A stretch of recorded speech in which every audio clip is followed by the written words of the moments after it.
প্রত্যাহারের দাবিতে নবগ্রাম ব্লকের সমস্ত মুসলমান একত্রিত হয়েছি। এর জন্য সকলে পড়ি আলহামদুলিল্লাহ।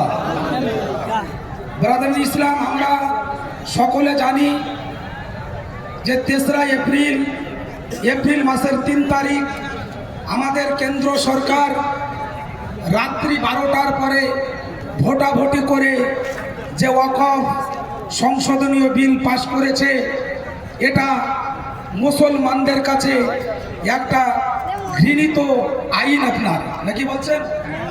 আজ দেখেন 1193 সাল থেকে নিয়ে আপনার 1837 সাল পর্যন্ত মুসলমানরা রাজত্ব করেছে, ঠিক কিনা বলেন?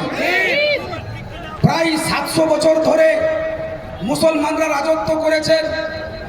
তখন কিন্তু আমাদের মধ্যে এই বিভেদ, আমাদের মধ্যে এরকম মতলক্ষ্য, আমাদের মধ্যে সম্প্রীতি নষ্ট হয়নি, ভ্রাতৃত্ববোধ নষ্ট হয়নি। এমনকি মুসলমানের কোলে হিন্দুর সন্তানেরা দুধ পান করে বড় হয়েছে, ঠিক কিনা বলেন? ব্রাদার ইসলাম, আজ স্বাধীন ভারতে 1947 সাল থেকে নিয়ে 2004 সাল পর্যন্ত আজ 1-2 করে কম করে জওহরলাল নেহরু থেকে নিয়ে আরম্ভ করে ডক্টর মনমোহন সিং পর্যন্ত প্রায় 17 জন প্রধানমন্ত্রী হয়েছিলেন। কেউ কোনোদিন ওয়াকফ সম্পর্কে, তথাপি মুসলমানদের কোনো সম্পত্তির ওপরে ওনারা হস্তক্ষেপ করেননি। 1-2 করে আজ যিনি কেন্দ্রে আছেন, কেন্দ্র সরকার মুসলমানদের একাধিক আপনার সম্পত্তিতে হাত দিতে দিতে এখন আমাদের কলিজাতে হাত লাগিয়ে দিয়েছে।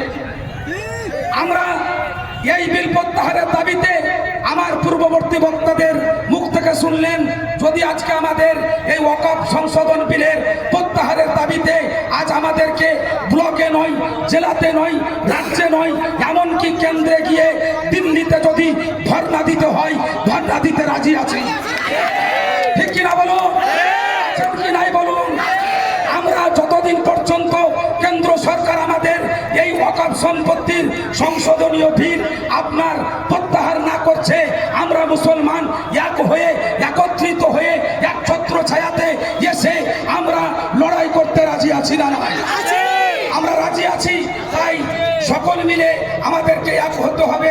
আমাদের সংগঠনের এই আপনার সুবহানাল্লাহ দাবি দাবাগুলোকে, আমাদের যে আন্দোলন, এটাকে দীর্ঘায়ু করতে হবে। যখন আমরা আপনাদেরকে ডাক দিব নবগ্রাম ব্লক থেকে, আমরা জেলাতে, রাজ্যে যেতে রাজি আছেন না? না, অবশ্যই যারা রাস্তাতে আছেন দয়া করে সাইড হয়ে। তথাপি আমাদের এই ওয়াকফ সম্পত্তি হচ্ছে মুসলমানদের। আজ যেমন আমাদের হয়তো মসজিদগুলো, মাদ্রাসাগুলো, ঈদগাহগুলো আপনার এসে আমাদের কাছ থেকে যদি কেউ কেড়ে নেয়, আমরা দখল দিতে, জান চলে গেল দিতে রাজি নয়। ব্রাদার ইসলাম, তাই আমাদেরকে এক হতে হবে, এক ছত্র ছায়াতে এসে আন্দোলনগুলো চালিয়ে যেতে হবে।